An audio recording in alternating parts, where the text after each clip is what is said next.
Hey there, spooky friends, and welcome to another episode of the Scaryish podcast. Woo. Today, I'm Robin Grace, this is Adam Diaz. What up? And we're a podcast that, tells interesting yet scary-ish tales of, true crime, paranormal activity, ghosts. We really try and focus on true crime and like supernatural, paranormal, that sort of thing. Yeah. But today's something different, right? Not necessarily. I don't want to give it away. You already know kind of what we're going to be covering, but I mean, everybody's read the title. They already kind of know. They don't though. They just know unless they Googled it instead of just waiting to let me tell them the tale. Okay. And maybe you're older than me, which is not normally the case with our audience. I don't think. I'm almost 40. But I'm going to be covering EgyptAir Flight 648. And all right. As our dedicated listeners know, I've covered many an airplane, and they range in they range from like supernatural, like weird stuff like happening, curses and things curses, like that. Like parts going to other planes after a crash and a bunch of people dying, and then those people's ghosts being seen on the other planes, to like just horrific crashes with a bunch of deaths, to like miracles where there's no reason people should have survived, and like 90% of the passengers survived a horrific crash. Yeah. Just all sorts of things. And today will be different. I'm not going to be talking about any of those three things, but I think that honestly, it's one of the more fascinating things I've come across in like the almost 7-8 years we've been doing this show. And he's not lying either. As he was writing this script, he was so absolutely excited. He was like, that's crazy. I will tell you guys this. God. All right. So for those of you who've been with us since day one, you may remember the times where Robin and I used to argue whether or not the scripts that we would print out would be bound with a paper clip or with a staple. And then very quickly, I think like 7 or 8 episodes in, we're like, why are we printing these things?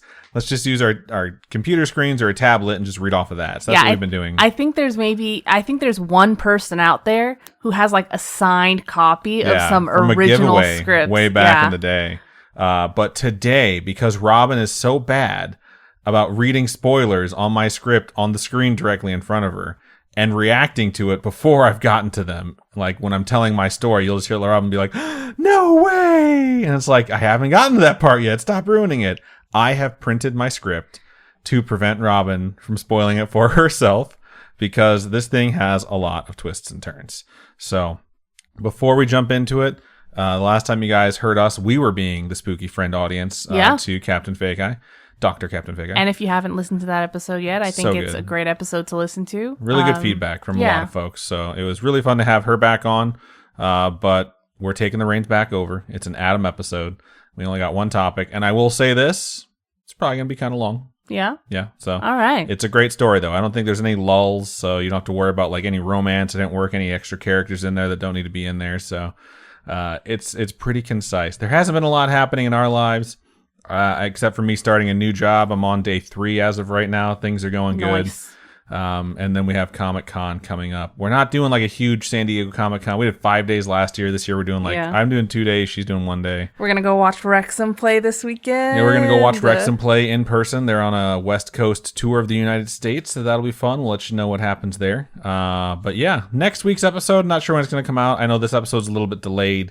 So we're kind of playing it fast and loose with the release dates based around things like when therapy is, when new days go super long. And then next week, obviously, San Diego Comic-Con, we have friends coming into town. So yeah, we've been focusing a lot on mental health. So if we're taking breaks and things like that, that's why. Yeah. Sometimes our therapy overlaps, or we just have, I think we go like 3 times a week. So it's like separate, different ones. Yeah, I was going to say. Not like we each go 3 times a week. But we as a group run a gauntlet of therapy where it's one of us individual, then couples, then the other person's individual. So we have a very packed schedule with full-time work and I don't want anyone to worry, like, what's happening? Like, no. Things are good. And that's why we were like, hey, let's make sure we're going into this with our mind right, and like, let's get mentally healthy, physically healthy. Let's take this challenge on. I think we've been doing a really good job. Yeah. So thank you guys for your patience. It's been very beneficial for us and our happiness. So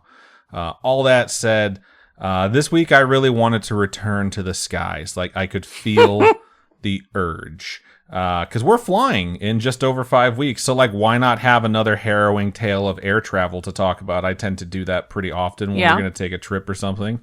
But this one, man, holy shit. This is crazy. I am so excited to tell you all about it. I'm not going to have any more preamble. Strap on, folks. I'm covering EgyptAir Flight 648. Like I mentioned, if you are older than me, you'd probably have to be like 5 to 10 years older than me, so almost 50, to remember this. Okay. So this story is truly one of the wildest fucking things I've ever heard. I swear a lot in this script because it just necessitates that based off of how wacky things get. Really? Really excited to go over it. But to do that, you're going to have to hop into my DeLorean and we're going to have to head back to 1985. How fast do you have to go? 88 miles an hour. Everyone fucking knows that. Holy shit. That's right. In case you forgot, Back to the Future was set in 1985. I think it was also released in 1985. I didn't confirm that, but it was definitely set in 1985.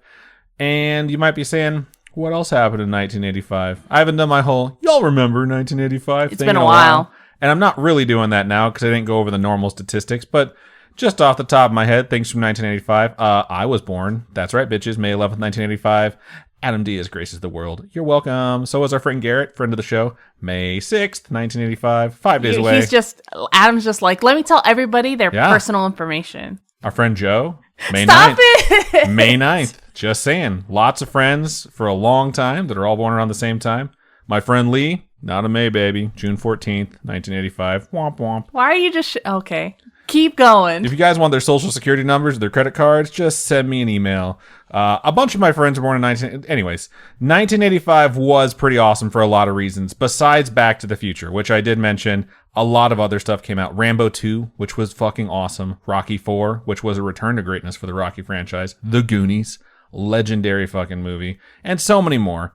The NES, Nintendo system, came out in 1985. Calvin and Hobbes comic strip started in 1985. I've never read one. Holy fucking shit. Shut down the show. Cancel therapy. This shit is over. Calvin and Hobbes is wonderful. I recommend it to anyone in any age range. I love them. They're amazing. But not everything in 1985 was good. I'll just go ahead and say that. There's some other stuff that happened. 1985 had new Coke. Does anyone remember that? Fucking garbage. Coke decided to change their formula. Everyone hated it. Absolutely. That's why it's called Coca-Cola Classic now, because they switched back. And they called it Classic after they switched back. And they made a fuck ton of money. It was actually a genius marketing thing. Like, let's give them dog shit for like, I don't know how long it lasted. And then let's bring back the old formula and get everyone all jazzed up. Anyways, there was an earthquake in Mexico City in 1985, measuring 8.1 on the Richter scale. Dang. As a reminder, the quake that flattened San Francisco, that was between 7.7 and 7.9. Oof. So I think every time it goes up by 0.1, once you get past a 7, it's twice as bad. So it basically destroyed Mexico City. Might cover that in a future topic. 1985 was pretty eventful. It was like the 2016 of the 80s. There was another dumpster fire. natural disaster that happened in Colombia. There was a volcano that erupted. And I think I saw something like 25,000 people died. It was some substantially horrible number. That will also be a topic in the future because I was just so shocked because I have never heard of it. Wow. So, and I might be going to Colombia in the near future. So it might be something that is like part of their history and that they would remember. So I thought it'd be a good thing to know. But we're focused on this topic, okay? So remember how I mentioned my friend Lee? Yeah. I didn't say that just because I want to toss out his information. One, I think it's cool that I remember all of my best friends' birthdays. And two, June 14th, which is his birthday, that's Flag Day, for those of you who don't know. So I always wish him a happy Flag Day and occasionally a happy birthday. June 14th is the day we celebrate our flag. So you might be the like... American flag or just flags in general? Our flag. The American flag. So the real flag, not the one with all the bullshit people put all over it to make like a personal statement or a political statement or whatever, which is hilarious because it ignores the fact that like altering the flag is technically desecrating it or defacing it or vandalizing it. And it's completely legal pursuant to Title 18, Chapter 33, Section 700 of the United States Code. But I digress. Anyways, my question was just like, do we celebrate all country flags? My dad used to have like a real hankering for yelling at people that fuck with the flag. Anyways, let's move forward. Flag Day in 1985, though, June 14th, 1985, wasn't just when Lee was born. There was a fucking hijacking that day. So happy birthday, Lee. You came into the world on the same day that TWA Flight 847, which you will note is not my topic, was hijacked. It was heading from Cairo to San Diego, which is a long flight with lots of stops. Whoa, whoa, whoa. This is a completely different flight than what you're going to talk about. Yeah. So let me keep going. So that one's taken over. After departing from Cairo, it makes a regular stop in Athens. After departing Athens, Greece, the hijackers take over the plane. It lands. I couldn't find where else. I know it's out there, so I wasn't really focusing too much on this one. I really want to bring it up the fact, though, because that hostage situation dragged on from June 14th till June 30th. What? 16 days where all these folks were on that plane, and it resulted in one death. Oh. So not the best results, but obviously not the worst because there was quite a few people on board. And I know you guys. You're beautiful. You're compassionate people. But you want the drama. You're listening to a true crime Spill the podcast. tea. You're listening to a supernatural podcast.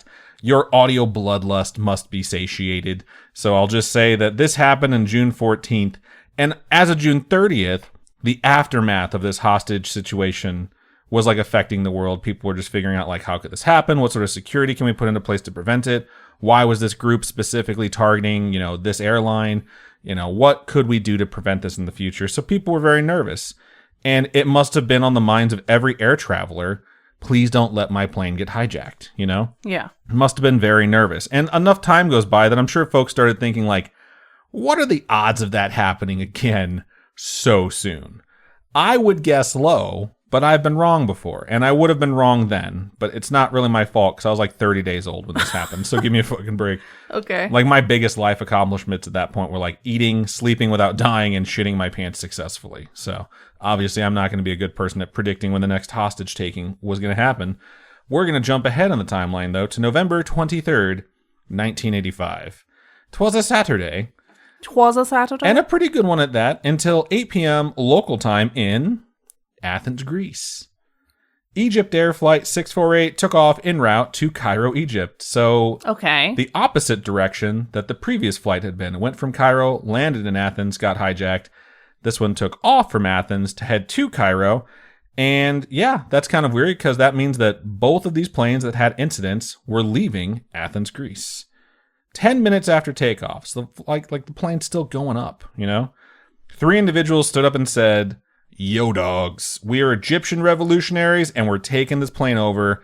We have guns, we have grenades, and we kind of know how to use them." And I just like to point out that kind of knowing how to use them is way more dangerous than actually knowing how to use them, like being good with them. Anyways, everyone take out your passports because in addition to getting hijacked, we're going to make you go through the experience of being trapped in a customs line and presenting documentation. Obviously, my dialogue may be a bit off. 3 men did legit hijack the plane 10 minutes into the flight. 98 souls were on board at the time, including the hijackers and 6 crew members. That math is a little bit wonky. We'll get to that later in the script, though. And I'll give you like my description of what I think is going on here. So 98 souls, though. That's basically the math right there. One of the hijackers was named Salim Chakori, and he started checking all the passports. And he sent one of his associates named Omar Razak. And I don't know if I'm saying these names right. These are hijackers, so I honestly am not focused You're on like, getting I their don't names care. right. Yeah. But Omar gets sent to the cockpit, and his plan there is to tell the pilots to change course. You're not going to Cairo anymore. You're going to Libya now. And people might be like, why Libya? I was going to say why. Well, Libya was pretty friendly to terrorist organizations. And if What? you want any further proof of it, I refer you back to a movie called Back to the Future. The What? time machine runs on plutonium or uranium, I forget which was acquired by Doc Brown by making a deal to build an atomic bomb with terrorists, which he doesn't build. He gives them fake machine parts. Okay, why He have uses I... the plutonium for his DeLorean. And then, in the beginning of the movie, the whole thing that advances the plot is terrorists show up and kill Doc Brown. What? And when they show up, Marty goes, Okay. "Who is that?" And Doc Brown says, and I'm not joking about this, "Who else? The Libyans." Because No that was way. like just parlance in 1985 for terrorist. Oh, what? Yeah, it's a different time, man. It's a completely different time. These guys hijack this plane. They say, "Take us to Libya." I don't remember this in Back to the Future. Most people don't. And if you watch it, you'll be like, holy shit, he does say that. And people do forget Doc Brown gets shot to death. And the whole point of the movie isn't for Marty to go back and fuck his mom. No, I It's just... to prevent Doc from dying. Oh my God. He gives him the letter that tells him what's going to happen. Like, oh God, it's such a good fucking movie. Okay, maybe and I need Doc to watch Brown it tears again. it up. He's like, I don't want to know about my future. And then he goes back to the future, watches Doc die again, goes over there to mourn him, and he's wearing a bulletproof vest. And Doc hands him a 30-year-old letter that's been taped together. And he said, "I thought, what the hell?" Such a good fucking movie. Let's get back to this topic, though. I really need to see this. 3 terrorists. I've only told you where 2 of them went. The third one, whose name is listed in a bunch of different ways, but the one thing that looks like it's pretty consistent is Saeed. He gets sent to the back of the plane to handle the crowd. So they have one person in the cockpit, one person in the back, and then the other dude is going through and checking passports to see where everyone's from. Okay. So the reason that they're doing this is because they're going to divide these folks up, which I thought was kind of weird.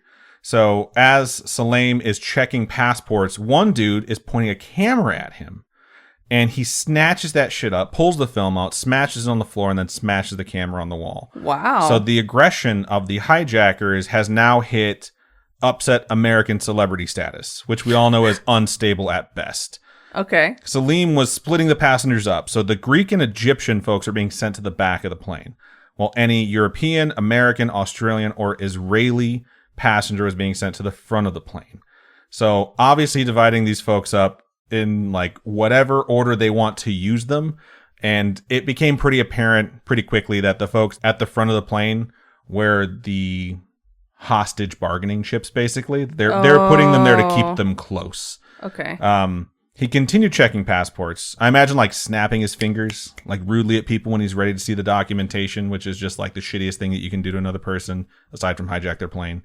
And one dude was not having it. He didn't like the curt, nature of the request for documentation. So he reached into his jacket pocket to retrieve his passport, and instead he pulled out a fucking gun. What the frick? And no, I am not joking. This man's name was Mathad Mustafa Kamal. I will refer to him as Mustafa moving forward because that name is dope as fuck. Okay. And I will pronounce his name correctly because he fucking deserves it. He pulls out his service weapon because Mustafa was a motherfucking Egyptian security service agent. Wow. And Salam is so shocked by what has happened that he stands there while he is shot point blank and fucking killed. Oh my god. Okay. Salam dies on the spot. And I know what you're thinking. Hero, right? 1 down, 2 to go. Yeah. This is going to be a quick episode. Well, folks, that's what I thought too when I started researching this. And I assure you, you really need to strap the fuck on because this is pretty normal stuff and we're about to get absolutely fucking wild. What the heck? So as I told you yesterday, and as legendary professional wrestling announcer Jim Ross would say, this one is about to be a slobber knocker. Okay. I should also pause. We need to give a background on why Adam decided to bring this guy up randomly, okay? 1, I love him. 2, Robin made me nervous because she said he was hospitalized. And it turns out it was just like a wrist surgery. Yeah, he got like taken that. to the ER the other day. So I was like, he better be okay. He's fine. He's fine. For everyone who loves Jim Ross, knows what I'm talking about, he's okay. I also want to pause. Adam kept, I'm telling you, Adam said slobber knocker. I had to tell her, like, if you know Jim Ross, you know the word slobber He said it knocker. like at least 10 or 12 times yesterday. It's a good word, man. I also want to pause to say that while I love to interject humor into my storytelling, I cannot understate how bad a situation this would be. And I am in no way making light of the loss of innocent lives or the potential loss of innocent lives. I am, however, making light of the loss of terrorist lives, because fuck them. So anyways, back to the story. Mustafa comes out of nowhere with a steel chair that sends Salam straight to hell. And by that I mean he fires his weapon on an aircraft currently in flight. And a gunshot and a pressurized tube in the sky gets the immediate attention of everyone on board, and Mustafa is immediately involved in a shootout with Omar and Saeed, I don't even know what his name is, fuck him, who start firing him from the front and the back of the plane. So Omar is coming basically out of the cockpit, taking shots, going back into the cockpit, and Saeed is in the back of the plane shooting at Mustafa. And shootouts anywhere can be dangerous, especially if anyone's caught in the crossfire, which in this case would be literally fucking everyone. Yeah. And the only people that are not in the crossfire, so to speak, are the pilots who are directly behind Omar. So if Mustafa's trying to exchange gunfire, he has to keep in mind, like, he could kill a lot of innocent people. And he's shooting with the backdrop being a plane. So not a lot is going to happen that's going to go right. All told, 19 shots are fired during this shootout. 2 flight attendants are wounded, both by Omar. It sounds like they were just in the way during this whole thing, and Omar doesn't give a fuck. He's shooting at Mustafa, trying to kill him. He winds up shooting 2 of these flight attendants. He also manages to shoot Mustafa during this gunfight. The terrorists think he is dead. He is not. Oh, wow. Okay. The plane takes major damage during the shootout. So just imagine being strapped into your seat during a hostage situation like this and fucking gunfire is happening around you. And you know just every missed shot. My seatbelt is probably off at this point. Probably, but Yeah. you know, just hearing a shot that doesn't hit flesh, that's a bullet ripping through the plane while it's in the air and needs to be climbing still. This is still happening during like ascension technically. And what? as gunshots continue to go off, you hear alarms, and then the plane depressurizes rapidly. You can't breathe, the masks fall, and now you have to decide if you put yourself in the line of fire to grab the fucking mask so you can breathe, or if you stay hunkered down and pray to God you don't get shot. And that's the decision these folks have to make while this shootout is happening. It does come to an end. The terrorists reestablish control of the plane as they think Mustafa is dead, and they tell the pilots, get us to an altitude where people won't suffocate. So they bring the plane down to 14,000 feet. And at that point, they basically do a damage check to see what's wrong. They tell everyone also, please stop shooting at us while we threaten you with guns and grenades because we don't want to hurt anyone else. They legitimately told people like, we don't want to kill anyone else, so stop shooting at us. And when they do the damage check, guess what? There is no fucking way they're going to make it to Libya. One, they don't have enough fuel. Okay. Which they were told, like, we don't have enough fuel to get there. Two, at this point, the plane is just basically crippled because the fuselage, which I think is how you say it, is basically the main part. It's like the tube. And it's been ruptured in multiple spots. They can't maintain altitude. They're having trouble controlling the plane. And they're just flat out told, like, we can't make it there. Where do you want us to go? And the terrorists, specifically Omar, says, take us to Malta. Now, if you're saying, where's that? It's okay. Yep, I'm American. I suck sometimes at geography. That is an island country in southern Europe, located in the Mediterranean Sea. It is just south of what I would say to folks that need the reference, the tip of the boot. If Italy is a boot and you know where the tip of the boot is. Yeah. It's south of that. It's actually more directly south of Sicily, which is right off of the tip of the boot of Italy. So, but it's in the middle of the Mediterranean Sea, basically. So they're like, hey, take us to Malta. And the pilot's like, all right.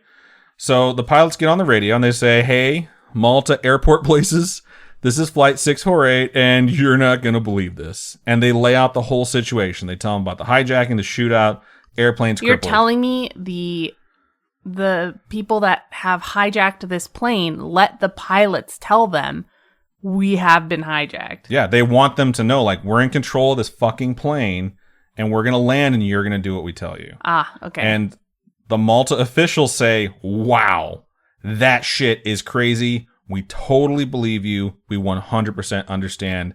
And then they say something that matches the words of a famous politician. The Malta officials tell the pilots, do not come. Oh my God, stop. Not a joke. They literally tell them, do not come to our fucking country. And the pilots, at the encouragement of the terrorists, tell them what another famous politician is famous for saying, I'm gonna come. Oh my God, stop. I shit you not. Malta has a policy at the time of, and this is paraphrasing, not our pig, not our farm, take your fucking problems elsewhere. They want nothing to do with this, and despite that almost 100 people's lives are currently hanging in the balance and are in jeopardy of crashing into their fucking island anyways, they repeatedly tell the pilots, do not show up here. Don't you dare fucking do it. And the terrorists are like, don't listen to them, land us. And the pilots are like, yeah, no shit, dog. Like, we're not going to aim the plane just down. Like, we have to fucking land. So the pilots have to figure out, where are we going to land? Italy's right there. Did they find an airport in Malta. They're not going to make anywhere else at this point. And it's called Lucca Airport, and they start heading towards it. I shit you not. I'm not making up these details. I'm not exaggerating at all. To illustrate how big of fucking dicks the Malta government was about this, as the plane started to descend because it couldn't maintain its altitude anymore and approach landing, the Malta officials realized, okay, cool, they're going to Lucca, and then they figured out, okay, we think we know the runway they're going for. And then they turned off the fucking lights of the runway. Why? It's the middle of the night because they don't want them to land. And it's like, bro, this plane's either going to land or crash. And they're like, we don't give a fuck. And they turn off the lights of the runway. What the heck, dude? And despite the airplane being damaged, critically low on fuel, and landing in the fucking dark, the pilots still managed to successfully land the plane. And the Maltese authorities at this moment go, fuck. They're pissed. But right after that, they have this whole statement because people have realized around the world what's going on. They say like, we got this, guys. We'll handle this situation. They go from not wanting to deal with it at all to no one else mess with us. We'll take care of this. We're in charge now. And once it becomes their problem, you guys are not going to believe these details. You're going to be like, Adam's making this up. I swear to God, this is totally true. They basically just say like, we can get the job done because like we have good relationships and we're sympathetic to countries that the terrorists like and could be from. And I would like to let you know, like, I haven't even gotten near the craziest part of this story yet. So Malta has a prime minister. Okay. It's like the rough equivalent to a president here in the United States. At the time, the prime minister is this guy named Karmenu Misfood Benici. We're going to call him Karmi. Karmi, the prime minister. Okay? Are you saying Karmi because we've been watching The Bear? Yeah, absolutely. So when the plane is on the ground, Karmi decides, hey, take me to Lucca Airport. And then he goes up into the control tower and assumes control of all negotiations. Wow. So imagine being in a hostage situation and the person that's negotiating is the fucking president of the place you're at. Like, that's fucking crazy. So at this point, the terrorists know they need a lot of things. So the two main things they ask for and are offered on various terms and agreed to is medics to come aboard and check anyone who's wounded or hurt and remove the dead. I was going to ask, has anyone died at this point? And the second is engineers to check out the damage of the plane. So they say, yeah, those things are fine. The medics come on, they treat cuts and bruises. Anyone who's, freaking the fuck out, they try and calm them down as best they can. And at this point, the medics are told, like, hey, take Mustafa because we killed him. We don't want his dead body on board. And take our terrorist friend because we don't want his body on board either. So they start taking them off. So, but Mustafa, you said, is not dead yet. Correct. So they're taking this, like, fucking secret agent dude off of the plane. And at the time, someone, part of this medical crew, who I assume is just the dumb friend in the group, makes mention aloud that Mustafa is, in fact, alive and not dead. So Omar says, wait, what? And he gets super fucking pissed that Mustafa's still alive, and he shoots him again. And then he tells him, now check his vitals. And the guy in charge is like, he's fucking dead. Can we get him off the plane? And he's like, yes, get him off my plane. Mustafa is not dead. He survives this, so suck it. Again, I am not making this up at all. While all this shit is happening and the engineers are checking the plane, the Maltese armed forces surround it. It's like the army just fucking shows up and surrounds the plane. Karmi, the prime minister, tells Omar, look, I'm not going to refuel your plane unless you let all the hostages go. And Omar goes, no, I don't want to. And then directly afterwards, he releases, and this number is the wonky number that's going to change things, okay? 16 Filipino passengers and 16 Egyptian passengers. I personally believe it was only 16 total. But I'll get you the math later and why this is like a discrepancy. So he also lets the 2 flight attendants go that he wounded during the gunfight. He's like, take them. That's nice. We don't need them, so yeah, sure. He's being nice now. The rest of the passengers he kept on the plane, all with their hands tied behind their back, which begs the question, what the fuck did they get between the two of these guys to tie up like 70 people's hands behind their back? But I mean, it could be that when they stopped at the airport or whatever, they were like, you guys need to bring XYZ who supplies. Knows? Yeah. So Karmi, the prime minister, is like, fuck yeah, I'm killing this negotiator shit. Hey guys, you see how good I'm doing? And then everyone starts hearing gunshots. They kill the prime minister. And he's like, what's that noise? No, the prime minister's in the fucking control tower. Okay. Directly after releasing these passengers, Omar decides that he's going to institute a policy of killing a hostage every 15 minutes until Karmi does exactly what he tells him. He starts with a 24-year-old Israeli woman named Tamar Artzi. And I'm going to give you the names of all the victims because they deserve to have their names read. And he brings her out onto the staircase that leads from the airplane and shoots her in the head and kicks her down the staircase from the plane. In front of everyone. FYI, it's going to get real fucking brutal from here on out. So if you're like not in the mood for, executions or even more of a bloodbath, then, this might be the end of the episode for you. But if you're like, okay, I got to know, then we're going to keep going. So after he shoots Tamar Artzi, okay, he brings up another Israeli woman. This Israeli woman, though, says, fuck this guy. And she starts fighting him, and she tries to take his gun. He does overpower her, leads her out to the staircase, and he shoots her in the head and throws her down the staircase as well. Ugh. So at this point, I will mention this. She died immediately. Okay? I don't have her name here. She does fall down the staircase, and she lands on Tamar Artsy, who's already been shot and thrown down the staircase. And when she lands on her, Omar realizes, oh shit, that first chick is still alive somehow, even though I shot her in the head.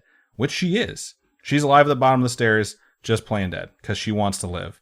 So he shoots her through the back after realizing she's alive when she gets landed on. Oh my god. And he goes back into the plane. How much ammo does this bro have? A fuck ton. They boarded this plane and they had so many grenades and guns and ammo. It's fucking nuts. I will give you a quick spoiler on this though. Tamar Artsy, despite being shot in the head and the back, she fucking survives. Wow. At this point, Carmi, the prime minister, is like, shit, what do we do? So he decides to have the Maltese armed forces start advancing on the plane. Like, take the fucking plane, he's killing hostages. Omar says, hey, don't do that. And Carmi turns over the negotiations to actual negotiators who are then allowed to tell him, like, well, then surrender, bro. Like, if you don't surrender, we're going to take the plane. And Omar basically says, like, I don't want to. And the negotiators are like, dude, even if we gas up your plane and you give us all the hostages and then we let you take off, the Americans have an airbase in Italy and they're going to shoot you the fuck down immediately.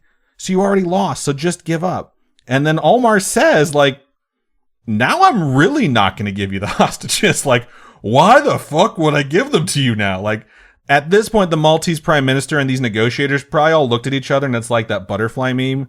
And they're like, is this what doing a good job looks like? Like, fuck no, it's not. They've done a horrible job. Omar tells the negotiators to tell the armed forces, back the fuck up. I'm being serial. I'm going to start killing people like rapid fire if you guys don't back up. So after he decides he's going to start killing them rapid fire, he calls up an American named Patrick Scott Baker. Patrick was 6'5", and folks who witnessed this all claim the same thing, that when he stepped forward to approach Omar and stopped in front of him, Omar stepped back because he was so much taller than him. He made him walk out onto the staircase. He had to hold his gun at an upward angle to shoot him in the head. Wow. I can't believe that all of this started with hijacking and now prime minister and the people that are negotiating messing everything up. They're giving him ideas at this point. We're not even to the worst parts. So Patrick, though, during his execution is very quick. He makes a move at the last second. It appears as though the movement is like a reaction to the gunshot to his head. In fact, it was a quick movement directly before the gunshot went off, and it prevents it from landing flush. He is only grazed by the bullet. He does collapse down the stairs. He waits about 3 minutes playing dead with his arms still tied behind his back until he realizes that Omar's gone back into the plane for safety, and then he gets up and runs away. Wow. So he survives. The armed forces at this point don't stand down. We're down 3 people so far. He grabs another American. This one's named Scarlett Marie Rogenkamp. I read in a few places that she was also taller than Omar, and he made her go out on the staircase and kneel before he shot her in the back of the head. She did die instantly. What is it with guys and like this specific type of guy? Like, obviously, has some sort of complex. He's chosen almost all women at this point, and anyone taller than him, he's like scared of and angry at for sure. Jesus. So having this lady come up and be taller than him, like, it changed his behavior slightly, and this one's definitely more execution style. Negotiations basically are not going well. But at that point, the armed forces pull back. Already, 4 people have been executed since this whole thing started. And they try and talk to him through the night until the morning. And when the sun comes up, like some time has gone by, like several hours where he hasn't killed anyone. Omar gets upset about the negotiations and he starts killing passengers again. He pulls up another American. This one's named Jackie Nink Flug. And he shoots her in the head and kicks her down the stairs. I want you to guess, since it's 2-2 right now, whether or not she lives or dies. She lives? She does. She survives. Of the 5 people he executes once they land during negotiations, 3 of them survive gunshots to the head. That's impressive. Yeah, it's crazy. I mean, it's impressive for the people that survive. Not impressive for his aim. He fucking sucks. No, I don't know if it's the aim or it's the weapon he's using or where he's shooting. It's hard to tell. But at this point in the morning, the whole world knows what's going on. So Carmi is definitely not going to be a negotiator anymore because he's getting phone calls from all governments with anyone who's on that plane as a hostage, you know? And of course, he has the most aggressive offer, quote unquote, to step in and help from the United States of America. Okay. You know, that's just what the U.S. does. Like, if there's anything that an American citizen is involved with, we typically want to be in charge, and we're going to be fucking dicks about it. Carmi does not want the U.S. to take over. He doesn't like the United States. Malta at this point and the U.S. do not have great relations, but the U.S. does eventually tell him, like, look, guys, Egypt, which is a country you like, has a counterterrorism group.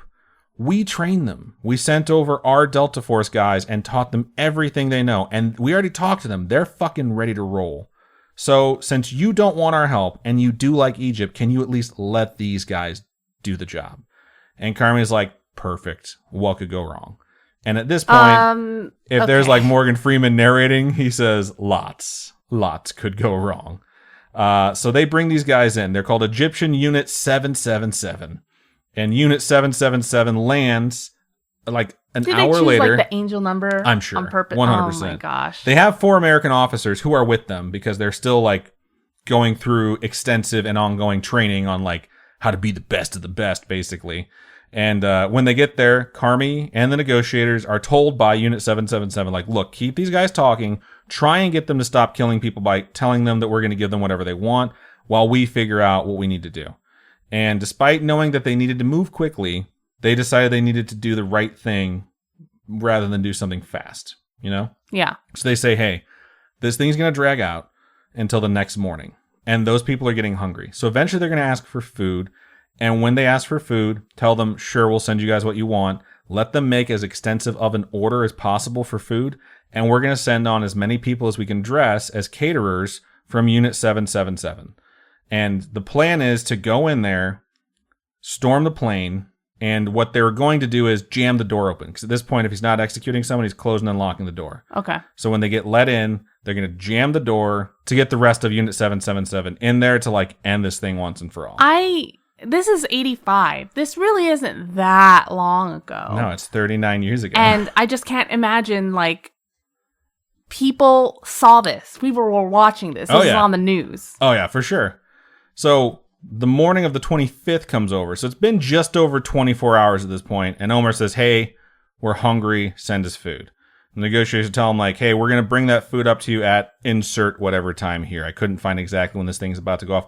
Let's say 8 a.m. Okay? Okay. 8 a.m. We're going to send you guys food. We're going to give you all the food you want.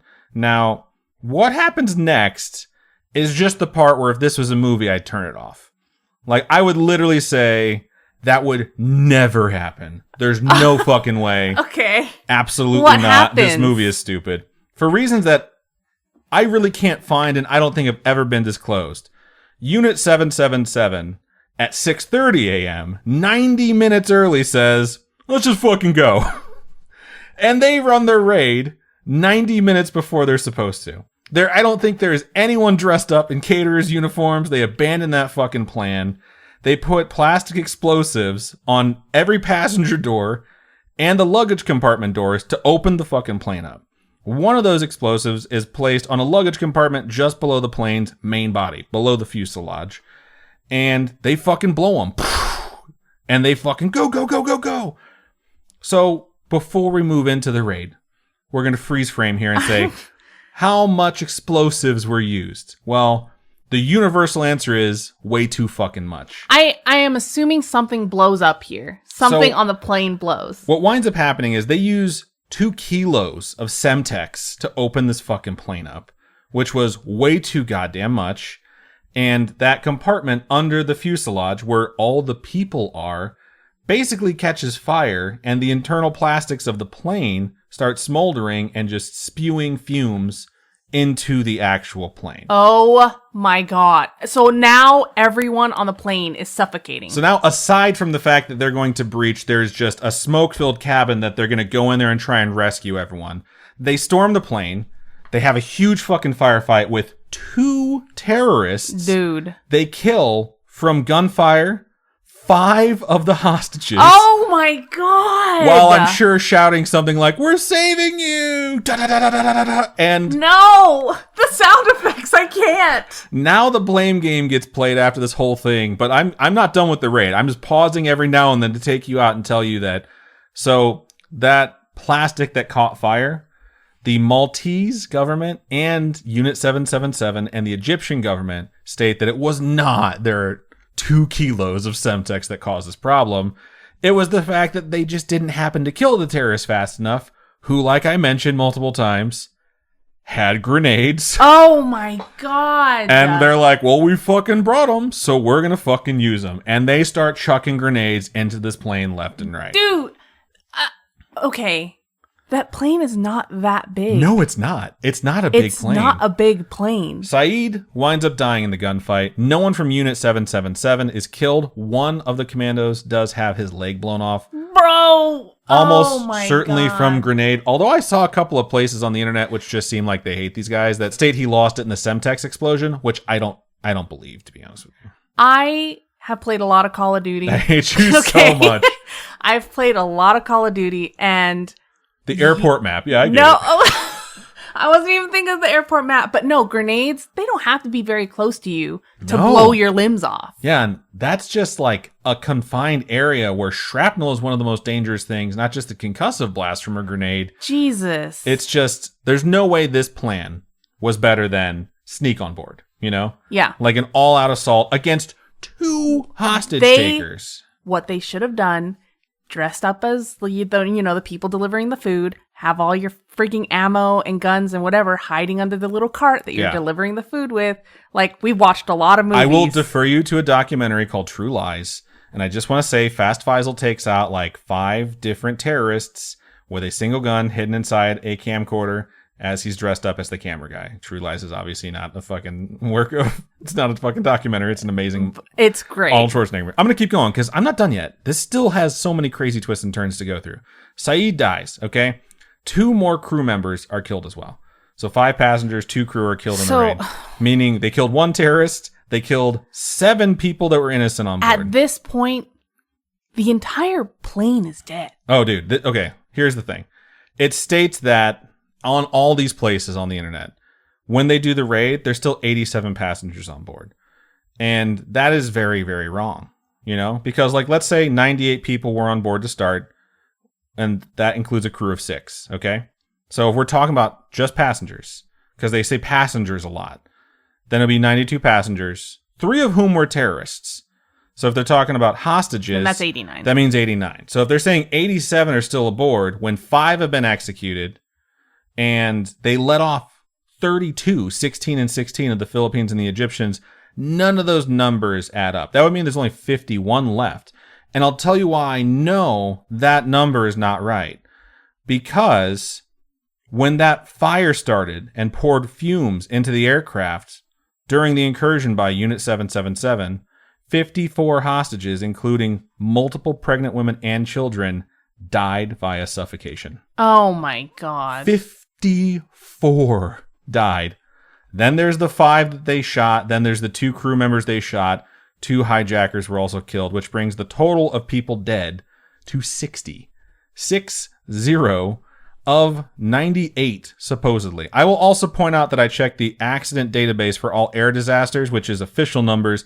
They have the tally of folks on board at 96 with 60 fatalities, which means the percentage is even fucking higher.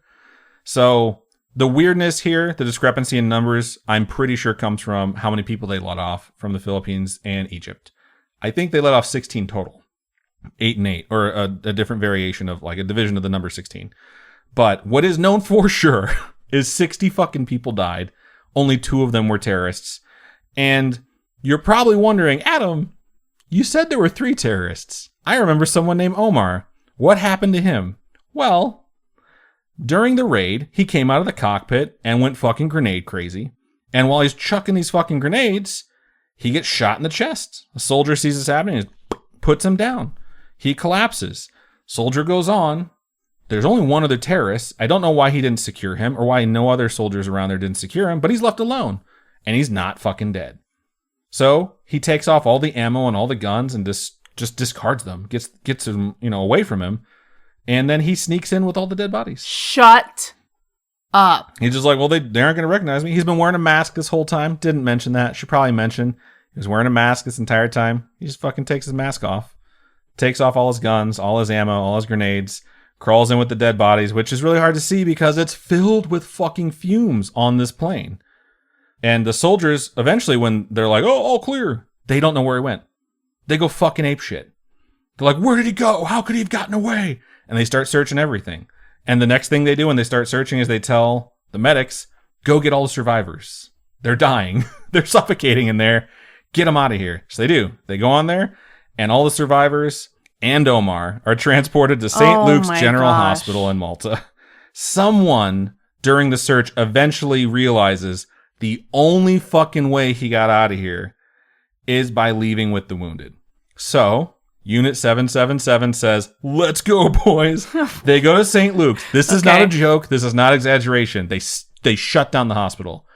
Everyone stop what you're doing. They hold all of the nurses and all of the doctors at gunpoint. What the flip, just dude? In case he's switched uniforms. Oh my God. But they don't know what he looks like. So then they start going through the survivors. And this last detail here is, according to the lore, I couldn't find confirmation on it. The lore. They check him and move on. And then a few survivors are like, that's fucking him, you dipshits. That part is true. They definitely found him because the survivors were like, that's him. Whether or not they checked him and then moved on, that's the thing that I can't confirm. But based off of everything that's happened so far, I'd say they'd be like, oh, is that one of our bullets? We should probably move on. That's like chaos. Absolutely. Omar gets taken to jail. It's one of the craziest fucking stories I've ever heard. It is not over.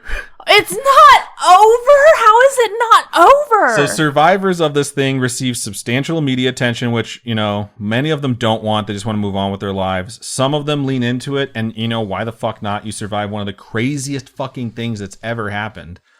It's such an amazing story for those of them who were left for dead, who were shot in the head and left for dead.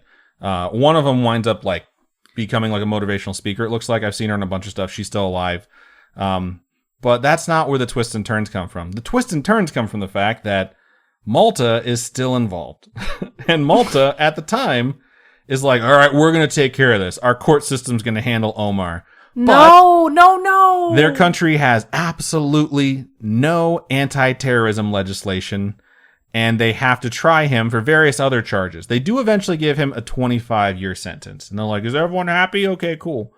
But they immediately start complaining, if anything happens to our country, because we're imprisoning this guy, we're holding the rest of the world accountable, and they start bitching about it. And then randomly, in February of 1993, less than 8 years later, they pull him out of jail. Why? They just fucking let him go. They pull him out. They're like, where do you want to go? He's like, send me to Ghana. And they give him a fucking plane. They charter the plane for him. Oh, my God. And they fly this fucking dude to Ghana. Omar's just like, I'm out free and clear. No one knows. I'm sure there was some diplomatic bullshit that went back and forth that hasn't been disclosed. The U.S. at the time says, dude, what the fuck? And Malta's like, deal with it. So his plane makes several stops on the way to Ghana. But they let him stop? Well, they had to. Okay, I get that. Okay. But I hate that. Well, I'm not done. Oh my God. Okay, go. So Ghana, when he gets there, Ghana shows up bro, no, you can't come in. Get the fuck out of our country. And he's like, I don't want to. So they detain him because he won't leave. And they keep him there for a couple of months. And finally he's like, all right, I'll leave. And he tells him take me to Nigeria. I think he winds up bouncing to a couple other countries first. But he does eventually go to Nigeria from Ghana. Okay. So they're like, all right, fine. So they put him on a plane. They fly him to Nigeria. He lands in Nigeria. He gets off. He's like, yes, I made it. The Nigerian authorities meet him. And they're like, so, you can't come into our country on account of being a total and complete fuckhead. And then they cuff him. And as they're walking him through the airport, they walk him directly to waiting FBI agents. Shut up. Who they had arranged to show up to take this fucking dude. Because they're like, none of us want to deal with him. The U.S. wants this dude tried for his crimes more than anyone else. Just take him. So the FBI agent... Because he killed U.S. citizens. He killed a lot of people, but primarily because the U.S. US citizens can were take involved. him. They're Yeah. like, we can try you in our courts. Okay. And they had just at this time passed anti-terrorism legislation. They load him up on a plane. They fly him to America.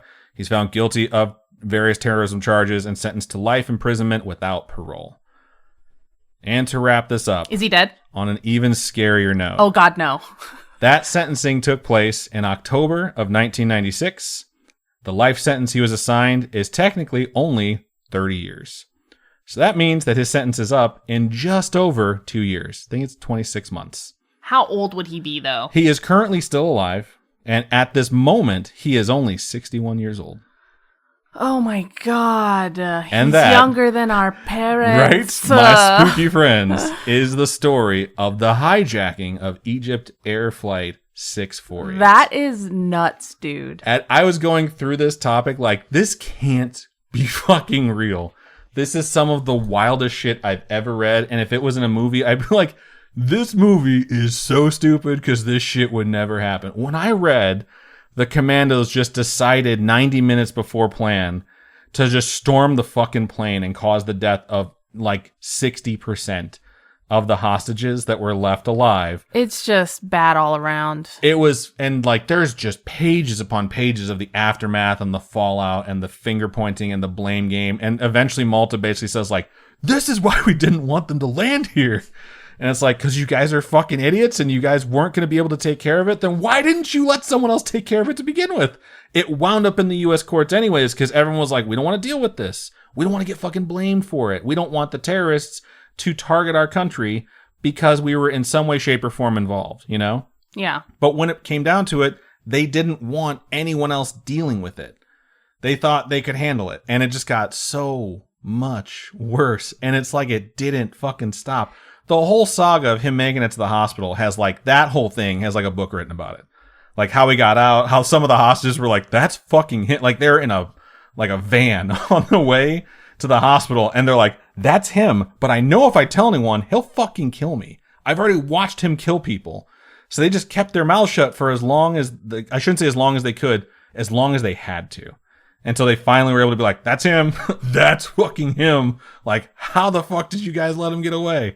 It's so crazy, dude. Like, this whole story blew my mind. So I just read through it and I'm like, sky crime, hijackings are horrifying, a disabled plane going down, hostage negotiations leading to executions. Like, Air Force One with Harrison Ford is significantly more plausible and well written than this story that played out in real life. I'm just saying, man, this shit was wild. I literally brought up Air Force One at work the other day because I was just like, Air Force One is such a good movie. It is. It's super fucking good. And I will point out that Gary Oldman during that movie starts executing hostages every 15 minutes. Wow. Which is 100% inspired by the real life events of Flight 648. Oh, today I learned. Yep.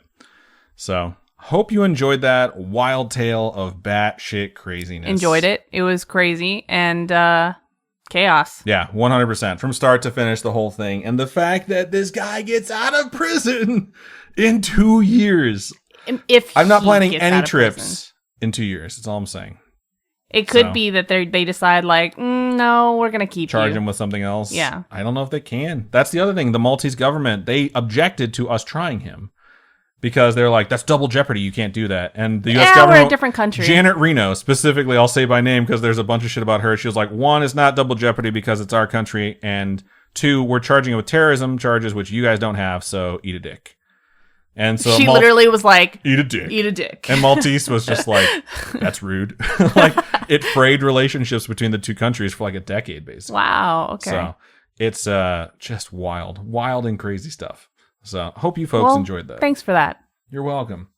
So yeah, that's everything we have for this episode of Scaryish. If anyone has any stories they would like to send to us, doesn't have to be about the time you hijacked a plane and almost got away with it. Does not have to be about the time you were on a plane that was hijacked. Can be anything true crime, supernatural, spiritual, coincidental, extraterrestrial in nature. We love to hear it, and we do read those on our Storytime episodes. So please feel free to email storytime@scaryish.com or go to our website, Scaryish.com, click on Contact Us, fill out that form, and that comes directly to us. Or hit us up on our social medias. Facebook is facebook.com/ScarishPodcast. Twitter is @ScarishPod, and Instagram is at Scaryish Podcast. You looked at me when I said Twitter. I will never call it X. No, I looked at you because our website is so outdated. Yeah, it's insane. I'll get on that one of these days. The contact us form still works though, guys. Just use it for that, okay? If you would like to support us and enjoy listening to us, you can go to ko-fi.com/Scaryish podcast. Those are one-time donations. If you are cool with sharing a little bit with us every month, you can go to patreon.com/Scaryish podcast. And we really appreciate everybody who does support us and help us get through this crazy, crazy time. Yeah. Patreon too, you get some stuff out of it. I think the lowest tier you get early access and ad free. You can look through all the tiers. There's a bunch of them. There's a lot of tiers. I think $10 is the one where you start sending out really cool stuff that you make, and it's great. Great products. She posts them on a lot of our different various social medias, so you can check those out too. But yeah. That's everything. We hope you enjoyed the episode. So, Robin, take it over and sign us out. Keep on creeping on. We'll talk to you guys later. Bye-bye.